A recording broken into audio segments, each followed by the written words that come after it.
Assalomu alaykum hammaga. O'zbekistonda eng birinchi bo'lib GAG S9. Ikkala mashinamiz ham ultra paketda bo'ladi. Bunisi mana ko'rib turganingizdek ikkala elementlari lagan diskada. Bunisi night paket, ultra night paket bo'ladi. Ko'rib turganingizdek diskalari ham ancha chiroyli. Mashinada davolchilar bor, paroglar bor. Texnik xarakteristikaga keladigan bo'lsak, 1.5 turbina motor bilan jihozlangan. Mashina umuman tokka bog'lanib qolmagan. Plug-in gibrid bo'ladi, ya'ni parallelni ham, pastlikni ham ishlaydi. Mashinamizda to'rtta sirenasi, massaji, abagrev mavjud.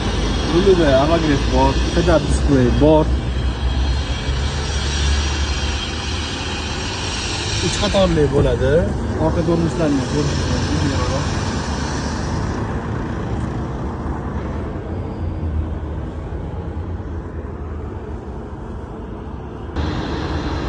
Bu mashinamizning eng maqtanadigan xususiyati parallelni gibrid ishlashi. Ya'ni tok umuman qolmaganda, 0% ga tushib qolganda mashinani o'zi generator emas, dvigatel ishlaydi, mashina harakatlantiradi. Ko'cha to'g'ri ketmaysiz, zaryadga qo'ymaysiz, benzin qo'yasiz, ketaveradi. Ot kuchini aytish esimdan chiqib qoldi. 500 ot kuchi bor bunda. Keyin endi bu mashinani solishtirish uchun V7, V8 dagi solishtirsa bo'ladi. Ulardan ancha aqlli, pul jihatdan ham ancha arzon bo'ladi. Narxi 58 ming dollar kelishtirib beramiz.